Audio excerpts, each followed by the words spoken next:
அதாவது ஒபிசிட்டி இருக்கிறவங்களுக்கு தான் இன்னைக்கு பிபி வருது, ஒபிசிட்டி இருக்கிறவங்களுக்கு தான் இன்னைக்கு சுகர் வருது, ஒபிசிட்டி இருக்கிறவங்களுக்கு தான் வெரிகோஸ் வெயின் வருது. கொழுப்பு, ஆனால் கொழுப்பிலும் நல்ல கொழுப்பு கெட்ட கொழுப்புன்னு சொல்லி இருக்குது. நல்ல கொழுப்புள்ள உணவுகள் நீங்கள் தினந்தோறும் எடுத்துக்கிறது ரொம்ப ரொம்ப நல்லது. கெட்ட கொழுப்புள்ள உணவுகளை நீங்கள் அதிகமாக எடுக்கிறத தவிர்க்கிறது தான் ரொம்ப நல்லது. முன்னாடி நம்மளுடைய முன்னோர்கள் சொன்ன மாதிரி மாதத்திற்கு ஒரு முறையாவது நம்ம பார்த்தீங்கன்னா பட்டினி விரதம் இருக்கிறது ரொம்ப நல்லது. ஆனால் இன்னைக்கு இருக்கக்கூடிய இந்த ஒபிசிட்டி இந்த ப்ராப்ளத்துக்கு வாரத்துக்கு ஒரு முறை கூட நீங்க பட்டினி விரதம் இருக்கலாம். இது அஞ்சரை பெட்டி கசாயம், அஞ்சரை பெட்டி வைத்தியம்னு சொல்லுவோம். அது வீட்டில் இருக்கக்கூடிய அஞ்சரை பெட்டியில் உள்ள ஐட்டங்களையே வச்சு எடுத்து போட்டு நம்ம நம்மளுடைய வெயிட்டை குறைக்கிறதுக்கு, கொழுப்புக்கு. அதனாலதான்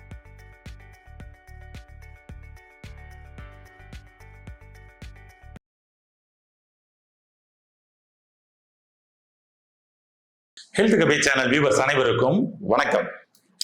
இன்னைக்கு ஒபிசிட்டி அப்படின்றது மக்களுக்கு அதிகமாயிட்டே இருக்குது. நார்மல் வெயிட்டை விட இது இன்னும் அதிகமாக அது பல நோய்களை உண்டு பண்ணும் அப்படின்றதும் எல்லா பேருக்கும் தெரிய வருது. ஆனா அந்த வெயிட்டை மட்டும் கண்ட்ரோல்ல வச்சுக்க தான் முடியல அப்படின்றது தான் ஒரே பிரச்சனையா இருக்குது. அதாவது ஒபிசிட்டி இருக்கிறவங்களுக்கு தான் இன்னைக்கு பிபி வருது, ஒபிசிட்டி இருக்கிறவங்களுக்கு தான் இன்னைக்கு சுகர் வருது, ஒபிசிட்டி இருக்கிறவங்களுக்கு தான் வெரிகோஸ் வெயின் வருது. இப்படி பல பிரச்சனைகளுக்கு அடிப்படை காரணமாக இருக்கக்கூடிய இந்த ஒபிசிட்டி பிரச்சனையிலிருந்து நாம எப்படிங்க வெளியில வர்றது அப்படின்னு பார்க்கும் பொழுது இதற்கு அடிப்படையான காரணங்கள் தான் என்ன அப்படின்னு பார்த்தோம்னா, அது கொழுப்பு படிஞ்சிருச்சு, கொழுப்பு உடம்பு ஃபுல்லா சேர்ந்துருக்குது. அதனாலதான் பாத்தீங்கன்னா இந்த ஒபிசு. அப்ப நம்ம கொழுப்பு சம்பந்தப்பட்ட உணவுகளை ஃபுல்லா டோட்டலா நம்ம நிப்பாட்டணும், அவாய்ட் பண்ணணும் அப்படின்னு சொல்லிட்டு எல்லா பேரும் டோட்டலா அப்படி அவாய்ட் பண்ணிட்டு போகக்கூடிய ஒரு சூழல் இருக்குது. ஆனா ரியாலிட்டி என்ன அப்படின்னு சொல்லி சொன்னோம்னா, உண்மைதான், கொழுப்பு தான் பாத்தீங்கன்னா உங்களுடைய உடம்புல அதிகமா சேர்ந்ததுக்கான விளைவுகள். கொழுப்பு, ஆனா கொழுப்பிலும் நல்ல கொழுப்பு கெட்ட கொழுப்புன்னு சொல்லி இருக்குது. நல்ல கொழுப்புள்ள உணவுகள் நீங்கள் தினந்தோறும் எடுத்துக்கிறது ரொம்ப ரொம்ப நல்லது. கெட்ட கொழுப்புள்ள உணவுகளை நீங்க அதிகமாக எடுக்கிறத தவிர்க்கிறது தான் ரொம்ப நல்லது. அந்த வகையில எது நல்ல கொழுப்பு எது கெட்ட கொழுப்பு அப்படின்றத நீங்க அனலைஸ் பண்ணி சாப்பிடுறது ரொம்ப நல்லது. குறிப்பாக எண்ணெயில் பொரித்த உணவுகள் தான் கெட்ட கொழுப்பாக மாறுது அப்படின்னு சொல்லி சொல்றாங்க. ஏன்னா எண்ணெயை நீங்க டைரக்டா கூட குடிக்கலாம், சரிங்களா? ஆனா உங்களுக்கு பாத்தீங்கன்னா கொழுப்பா பெருசா கெட்ட கொழுப்பாக மாறாது. ஆனா எண்ணெயவே பொரிச்சுட்டோம் அப்படின்னு சொல்லி சொன்னோம்னா அது கெட்ட கொழுப்பாக மாறுது அப்படின்றதான் விஷயம். ஆனா இன்னைக்கு எல்லா உணவுகளும், பெரும்பாலான உணவுகள் பொரித்த உணவுகள் சாப்பிட்டாதான் நல்லா இருக்குது, நாக்குக்கு சுவையா இருக்குன்னு சொல்லிட்டு ஹோட்டல் போயிட்டோம்னா கூட எல்லாமே பொரித்த உணவுகளாக வாங்கி சாப்பிடக்கூடிய ஒரு சூழல் தான் இருக்குது, சைவத்துல கூட. அப்ப பொரித்த உணவுகள் நீங்கள் அதிகமா எடுக்கக்கூடிய நபர்னா நிச்சயமா பாத்தீங்கன்னா உங்களுக்கு ஒபிசிட்டி வர்றதுக்கு வாய்ப்பு இருக்கு. உங்களுக்கு ஒபிசிட்டி இருக்குது அப்படின்னு சொல்லி பாத்தீங்கன்னா நீங்க பொரித்த உணவுகள் தான் அதிகமா டேஸ்ட் பண்ணி சாப்பிடுவீங்க அப்படின்னா உடனடியா அதை மட்டும் அவாய்ட் பண்ணுங்க, அதான் பெட்டர். அது ஒரே ஒரு முறை மட்டும் அந்த எண்ணெயை பயன்படுத்தி பொரிச்சிருக்காங்கன்னா கூட அதோட பாத்தீங்கன்னா ஒரு லிமிட்டான அளவுதான் இருக்கும். அதே எண்ணெயை பல முறை பயன்படுத்தி இருக்கிறாங்க அப்படிங்கும் பொழுது அது இன்னும் மிக மோசமான கொழுப்புகளாக மாறும் அப்படின்றத உண்மை. ட்ரைகிளிசரலாக, ஓகேங்களா? ஆமா, விசரல் ஃபேட்டாக நமக்கு மாறும் அப்படின்றது தான் உண்மை. அப்ப பெரும்பாலும் ஹோட்டல்களுக்கு போகப்படும் பொழுது இது எத்தனாவது தடவை இந்த எண்ணெயை பயன்படுத்தி பொரிக்கிறாங்கன்னு சொல்லி நம்ம கேட்க முடியுமா? கிடையாது. நிறைய பிளாட்பார கடைகள்ல இன்னைக்கு பாத்தீங்கன்னா வடை, சிக்கன் அப்படின்றதெல்லாம் எல்லாமே பொரிச்சு கிடைக்குது. அதெல்லாம் பாத்தீங்கன்னா நீங்க சாப்பிடும் பொழுது நிச்சயமாக இது கெட்ட கொழுப்பாக தான் மாறும். அப்ப நல்ல கொழுப்புள்ள உணவுகள்லாம் எதுங்க? அதை நாங்க எடுத்துக்கிட்டோம்னா நமக்கு நல்லது அப்படின்னு சொல்லி பார்த்தோம்னா, நல்ல கொழுப்புள்ள உணவுகள் அப்படின்றது தேங்காய் பாத்தீங்கன்னா ஒரு நல்ல கொழுப்புள்ள உணவு. அதுல HDL உங்களுக்கு நல்லா இன்க்ரீஸ் ஆகும். அப்ப யாருக்காவது ஃபேட்ல HDL கம்மியா இருக்குது அப்படின்னா நீங்க தேங்காய் உணவுகளை எடுத்துக்கங்க. அது உங்களுடைய HDL இன்க்ரீஸ் பண்ணி கொடுக்கும். ஒண்ணு, தேங்காயும் கூட எண்ணெயில பொரிச்சிட்டீங்கன்னா அது கொலஸ்ட்ரால் தான். ஆனா வெறும் பச்சை தேங்காயை நீங்க டைரக்டா ஒருவேளை உணவாக நீங்க எடுத்தீங்க அப்படின்னா அது நல்ல கொழுப்பாக மாறும். இது உங்களுடைய தேவையில்லாத கொழுப்புகளையும் வெளியேற்றுறதுக்கும் பயன்படும். அதான் ஒரு விஷயம். அதாவது எல்டிஎல்லாம் இருக்குது அப்படின்னு சொல்லி சொன்னா கூட அதை கரைப்பதற்கும் கூட நீங்க பச்சை தேங்காய் எடுக்கப்படும் பொழுது கூட நடக்கும். ஏன்னா நல்ல கொழுப்போட லெவல் அதிகமாக கெட்ட கொழுப்போட லெவல் குறைஞ்சிக்கிட்டே போகும். அப்ப அதை வெளியேற்றக்கூடிய வேலையை நம்ம உடம்பு பண்ணும். இது எல்லாத்தையும் தாண்டி இன்னும் நல்ல கொழுப்புள்ள உணவுகள்லாம் உங்களுக்கு பாதாம் பருப்புலாம் கூட நல்ல கொழுப்பு தான். பாதாம் பருப்பு நைட்டு நம்ம தண்ணியில் ஊற போட்டு காலையில் தோலை உரிச்சு நம்ம சாப்பிடும் பொழுது அது நமக்கு HDL இன்க்ரீஸ் பண்ணுறதுக்கு சப்போர்ட் பண்ணி கொடுக்கும்.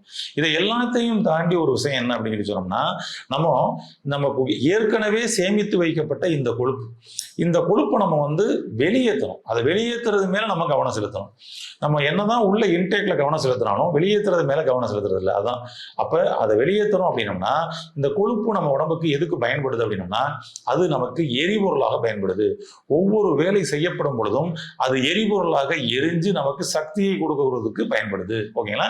அப்ப இந்த எரிபொருளாக பயன்படக்கூடிய ஃபேட்டு நமக்கு வந்து அளவுக்கு மீறி இருக்குது. புரியுங்களா? அதாவது அந்த அளவுக்கு நம்மளுடைய வேலை இல்லை, அந்த அளவுக்கு நமக்கு எரிபொருள் தேவையில்லை. ஆனா எக்ஸஸா உள்ள போய் என்ன பண்ணிருக்கிறோம்னா ஸ்டோர் பண்ணி வச்சுக்கிறோம்.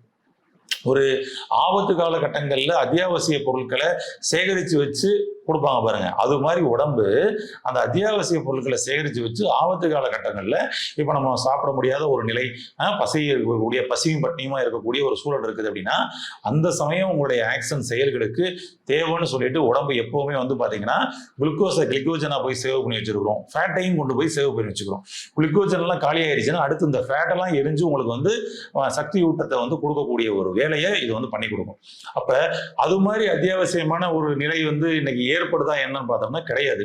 ஆனா டெய்லி உள்ளுக்குள்ள லோட கொடுத்து சேகரித்து வைக்கக்கூடிய வேலையை மட்டும் தான் பண்றோம், செலவு பண்ற வேலையை பண்ணல. அப்ப என்ன பண்ண வேண்டியிருக்கும் அப்படின்னு சொல்லி சொன்னோம்னா முன்னாடி நம்மளுடைய முன்னோர்கள் சொன்ன மாதிரி மாதத்திற்கு ஒரு முறையாவது நம்ம வந்து பாத்தீங்கன்னா பட்டினி விரதம் இருக்கிறது ரொம்ப நல்லது. ஆனா இன்னைக்கு இருக்கக்கூடிய இந்த ஒபிசிட்டி இந்த ப்ராப்ளத்துக்கு வாரத்துக்கு ஒரு முறை கூட நீங்க பட்டினி விரதம் இருக்கலாம். அதாவது வாரம் ஒரு முறை நீங்க வந்து பாத்தீங்கன்னா ஒரு டயட், அதாவது பாத்தீங்கன்னா உணவு இல்லாம ஒரு டயட், அந்த நேரத்துல நீங்க ஒரு வார்ம் வாட்டர் அது மாதிரி வந்து நீங்க வந்து எடுத்துக்கலாம்.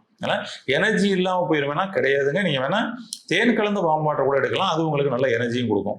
இந்த நேரத்துல உங்களுக்கு என்ன நடக்கும் அப்படின்னா உள்ளுக்குள்ள இருக்கக்கூடிய குளுக்கோஸை பயன்படுத்தினதுக்கு அப்புறம் குளுக்கோஸா கன்வெர்ட் பண்ணி அதையும் பயன்படுத்திக்கிட்டு இருக்கும் உடம்பு. ஆனா நீங்க ஆக்ஷன்ல இருக்கணும். சாப்பிடாம இருக்கிறமேன்னு சொல்லிட்டு படுத்த படுக்கையா ரெஸ்ட்லயும் இருக்கக்கூடாது, ஆக்ஷன்ல இருக்கணும். உங்களுடைய டெய்லி ஒர்க்ல நீங்க வந்து இருக்கணும்.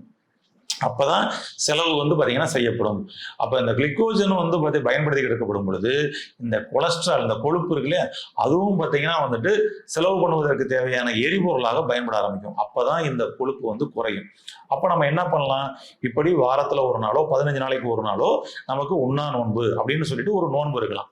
அதனாலதான் நமக்கு வந்து பெரும்பாலும் நம்மளுடைய முன்னோர்கள் எல்லாம் பாருங்க கார்த்திகை விரதம், ஆமா பௌர்ணமி விரதம் அப்படின்னு சொல்லிட்டு ஒவ்வொரு விரதங்களை வந்து கடைபிடிக்க சொல்லியிருந்தாங்க. அப்ப இப்படி ஒவ்வொரு விரதங்களும் என்னன்னா நம்மளை ஆரோக்கியப்படுத்துறதுக்காக, கழிவு நீக்கத்திற்காக பயன்படுச்சு. இன்னைக்கு நிறைய பேர் அந்த மாதிரி இருக்கிறது இல்லை இல்லையா, அவ்வளவு அவசியம். அப்ப அதே போல இதை வந்து நீங்க டெய்லி ரொட்டீன்ல கொண்டு போயிட்டா எப்படி இருக்கும் அப்படின்னு சொல்லிட்டு 3 வேளை உணவு நம்ம வந்து சாப்பிட்றதுக்கு பதில் 2 வேளை உணவாக நம்ம வந்து எடுத்துக்கலாம். ஆனா நம்மளுடைய ஒர்க்கு எந்த கட்டத்திலையும் வந்து குறையக்கூடாது.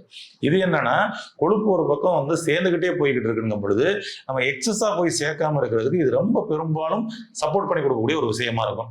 3 வேளையும் போனா இன்னொரு ஒரு 10% 20% கூட கொழுப்பு போய் சேகரிக்கும் அப்படிங்கும் பொழுது ஒரு வேளையை கட் பண்ணி நீங்க காலை உணவும் அடுத்து மாலை உணவாக ஈவினிங் வந்து ஒரு 5:30 6க்கு நீங்க வந்து எடுத்துக்கிட்டீங்க அப்படின்னா அது ஈக்குவலா பேலன்ஸ் பண்ணும்.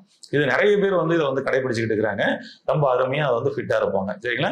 அப்ப 2 வேளை உணவாக நம்ம வந்து மாத்திக்கலாம். அது நம்மளுடைய லைஃப் ஸ்டைலுக்கு இது ரொம்ப சூப்பரா இருக்கும். அதுக்கப்புறம் இடையெல்லாம் நார்மல் வந்துருச்சுன்னா திரும்பவும் நீங்க கூட ரொட்டீன் லைஃப் கூட நீங்க வந்து போய்க்கலாம், பெட்டர். ஆனா செலவு செய்யப்படணும், அதற்கு நம்ம வேலை செய்யணும். ஓகேங்களா? ஒண்ணு. இப்ப நம்ம வந்து இது மாதிரி உணவு முறைகள்ல சின்ன சின்ன சேஞ்சஸ் வந்து கொடுக்கலாம். இப்ப உணவு முறைகள்ல நம்ம கொடுத்தது போக நம்ம வந்து ஏதாவது ஒரு எக்ஸசைஸ், ஒர்க் அவுட் அப்படின்னு சொல்லிட்டு ஏதாவது வியர்வை வெளியேற மாதிரி நம்ம வந்து ஒர்க் அவுட் பண்றது ரொம்ப ரொம்ப நல்லது. அதுலதான் இது வந்து செலவு செய்யப்படும். ஏன்னா இந்த கொழுப்பை நம்ம வெயிட் குறைச்சு ஃபிட் ஆகணும் அப்படின்னு சொல்லி சொன்னோம்னா ஒரு பக்கம் செலவினம் பண்ணணும், இன்னொரு பக்கம் உள்ள சேகரிக்கிறத குறைக்கணும். அவ்வளவுதான். அது உணவு கட்டுப்பாடு, செலவினம் பண்றது எக்ஸசைஸ், ஒர்க் அவுட். இதை பண்றது தாங்க உங்களுக்கு வந்து ஒரு பெர்மனண்டா ஒரு ஃபிட்டான ஒரு சோர்ஸுக்கு வந்து கொடுக்கும். இது போக நான் வேற என்னெல்லாம் சாப்பிடலாம், என்னெல்லாம் இதை எடுத்துக்கலாம் அப்படின்னா ரொம்ப எளிமையா உங்களுக்கு வந்து ஒரு டீ மாதிரி ஒரு டீ பண்ணி சாப்பிட்ற மாதிரி சொல்றேன். ஒரு சத்துள்ள ஒரு பானம். இது நல்லா நமக்கு வந்து சத்து கிடைக்கும், ஜீரணம் நல்லா இருக்கும், தேவையில்லாத கொழுப்புகளை கரைக்கும். அதற்கு தகுந்த மாதிரி வீட்டில் இருக்கக்கூடிய 5 பெட்டி வைத்தியம்னு சொல்லுவோம். இந்த 5 பெட்டி வைத்தியம் மாதிரி எடுத்து போட்டு ஒரு கஷாயம் பண்ணி சாப்பிடுங்க, ரொம்ப அருமையா இருக்கும். அதுக்கு என்ன நமக்கு தேவை அப்படின்றத சொல்றேன். அதை ரெடி பண்ணி வச்சுக்கோங்க. அதை ரெடி பண்ணி நீங்க டெய்லி வந்து சாப்பிட்டே வாங்க. ரொம்ப அருமையா நம்மளுடைய வெயிட் குறையிறத உங்களால வந்து கண்கூட பார்க்க முடியும். தேவையில்லாத கொழுப்பு சதைகள், தொங்கு சதைகள்லாம் இருக்குல்ல, அதெல்லாம் கரைந்து வெளியிடுவதை உங்களால வந்து பார்க்க முடியும். இதற்கு தேவையான பொருட்கள் என்ன அப்படின்னு சொல்லி சொன்னோம்னா வெந்தயம் ஒரு 100 கிராம் எடுத்துக்கோங்க. மல்லி தனியா இருக்கு இல்லையா, அது ஒரு 100 கிராம் எடுத்துக்கோங்க. ஜீரகம் ஒரு 100 கிராம் எடுத்துக்கோங்க. பட்டை இருக்கு இல்லையா, லவங்கப்பட்டை, அந்த லவங்கப்பட்டை அதை வந்து பார்த்தீங்கன்னா ஒரு 100 கிராம் எடுத்துக்கோங்க. எடுத்துக்கிட்டு இதை நம்ம என்ன பண்ண போறோம்னா, ஃபர்ஸ்ட் வந்து நல்லா வறுத்துருங்க. அதை அப்படியே வந்து ஒரு பொன் உருவலா இதை வந்து வறுத்துருங்க. வறுத்துட்டு இதை அரைச்சு பவுடர் பண்ண போறோம். இந்த அரைச்சு பவுடர் பண்ணும் பொழுது இன்னும் சில விஷயங்கள் வந்து ஆட் பண்ணிக்க போறீங்க, சரிங்களா? அப்ப என்ன பண்ண போறோம்னா, சுக்கு இருக்குது இல்லையா, இந்த சுக்கு வந்து ஒரு 50 கிராம் எடுத்துக்கோங்க. மஞ்சள் தூள் இருக்குல்ல, இந்த மஞ்சள் தூள் ஒரு 50 கிராம் எடுத்துக்கோங்க. அவ்வளவுதான். இதை எல்லாத்தையும் போட்டு அப்படியே நல்லா வந்து அரைச்சிருங்க. அரைச்சிட்டு நல்லா பவுடர் ஆனதுக்கு அப்புறம் எடுத்து ஒரு டப்பால போட்டு வச்சுக்கோங்க. இதை தினம்தோறும் ஒரு சாப்பாட்டுக்கு அப்புறம் வைக்கலாம். சாப்பாட்டுக்கு அப்புறம் காலையிலையும் சாயந்தரமும் 2 டைம் மட்டும் நீங்க எடுத்தாலே போதும். எப்போ நீங்க ஹெவி மீல்லாம் சாப்பிட்றீங்கன்னு ஃபீல் ஆகுதோ, அந்த ஹெவி மீல்லாம் சாப்பிட்டதுக்கு அப்புறம் கூட நீங்க எடுத்துக்கலாம். ரொம்ப அருமையா உங்களுக்கு வயிறு நல்லா ஃப்ரீ பண்ணி கொடுத்துரும், கேஸ் ட்ரபிள்லாம் ரிலீஸ் பண்ணி கொடுத்துரும். எப்படி சாப்பிட வேண்டியிருக்கும் அப்படின்னு சொல்லி சொன்னோம்னா, நமக்கு வந்து ஒரு 2 டம்ளர் தண்ணிக்கு இதுல வந்து ஒரு ஸ்பூன் போட்டுக்கோங்க. நல்லா பாயில் பண்ணுங்க. ஒரு 1 டம்ளர் 1.25 டம்ளர் 1.5 டம்ளர் வந்தா கூட போதும். ஒரு 1/2 டம்ளர் வரைக்கும் சுண்ட வச்சிருங்க. அதுக்காக சொல்றேன். சுண்ட வச்சுட்டு இறக்கிடுங்க. இறக்கிட்டு வடிகட்டிக்கலாம். வடிகட்டிட்டு ஒரு 1/4 லெமன் வந்து பிழிஞ்சு விட்டுருங்க. ஓகேங்களா? ஒரு 1/4 லெமன் பிழிஞ்சு விட்டுருங்க. பிழிஞ்சு விட்டுட்டு ஒரு 2 உப்புக்கல்ல போட்டுக்கோங்க. ஓகேங்களா? ஒரு டேஸ்ட்டுக்கு 2 உப்புக்கல்ல போட்டுக்கோங்க. அவ்வளவுதாங்க. இது வந்து பாத்தீங்கன்னா ஒரு கஷாயம். இது 5.5 பெட்டி கஷாயம். 5.5 பெட்டி வைத்தியம்னு சொல்லுவோம். அது வீட்டில் இருக்கக்கூடிய 5.5 பெட்டியில் உள்ள ஐட்டங்களையே வச்சு எடுத்து போட்டு நம்ம வந்து நம்மளுடைய வெயிட்டை குறைக்கிறதுக்கு, கொழுப்புக்கு. அதனாலதான் வந்து பாத்தீங்கன்னா வந்து நம்ம ஆரோக்கியமா வாழ்ந்தாங்க நம்மளுடைய முன்னோர்கள். அந்த 5.5 பெட்டின்ற ஒரு விஷயம் இருந்துச்சு. ஏன்னா அப்ப இதுவே மருந்தாக நமக்கு வந்து பயன்படுச்சு. இதை பயன்படுத்தி பாருங்க, ரொம்ப சூப்பரா இருக்கும். இதை தினமும் காலை இரவு சாப்பாட்டுக்கு பின்னாடி நம்ம வந்து இதை பயன்படுத்துறது பெட்டர். எந்த வயதினெல்லாம் பயன்படுத்தலாம் அப்படின்னு சொல்லி சொன்னோம்னா, எல்லா வயதிலும் பயன்படுத்தலாம். ஆனா ஒரு விஷயம், உங்களுடைய வெயிட் நார்மலா ஒருத்தர் வந்து 60 கிலோ இருக்கிறாரு அப்படின்னு சொல்லி சொன்னோம்னா, இவருக்கு வந்து ஒரு 20 கிலோவுக்கு மேலேயே வெயிட் இருக்கு, ஒரு 80 கிலோ 90 கிலோ 100 கிலோ அப்படின்லாம் இருக்கிறாங்க அப்படின்னா, அவர்களுக்கு இது மிக வேகமாக வேலை பார்க்கும். 60 கிலோ இருக்க வேண்டிய நபர் 62 கிலோ இருக்கிறாரு, 63 கிலோ தான் இருக்கிறாரு அப்படின்னு சொல்லி சொன்னோம்னா, அவர்களுக்கு கொஞ்சம் சுலபமாக தான் வேலை பார்க்கும். அதாவது ரொம்ப அதிகமா ஃபேட் இருக்கிறவங்களுக்கு கரைக்கிறதுக்கு இது ரொம்ப அருமையா வேலை பார்க்கும். கடைபிடித்து உங்களுடைய தேவையில்லாத கொழுப்பு சதைகளை குறைத்து ஃபிட்டாக வாழ வாழ்த்துக்கள். நன்றி. இந்த வீடியோ உங்களுக்கு பிடிச்சிருந்தா லைக் பண்ணுங்க, ஷேர் பண்ணுங்க, கமெண்ட் பண்ணுங்க. மறக்காம ஹெல்த் கஃபே தமிழ் சேனலை சப்ஸ்கிரைப் பண்ணிட்டு பெல் பட்டனை கிளிக் பண்ணிடுங்க.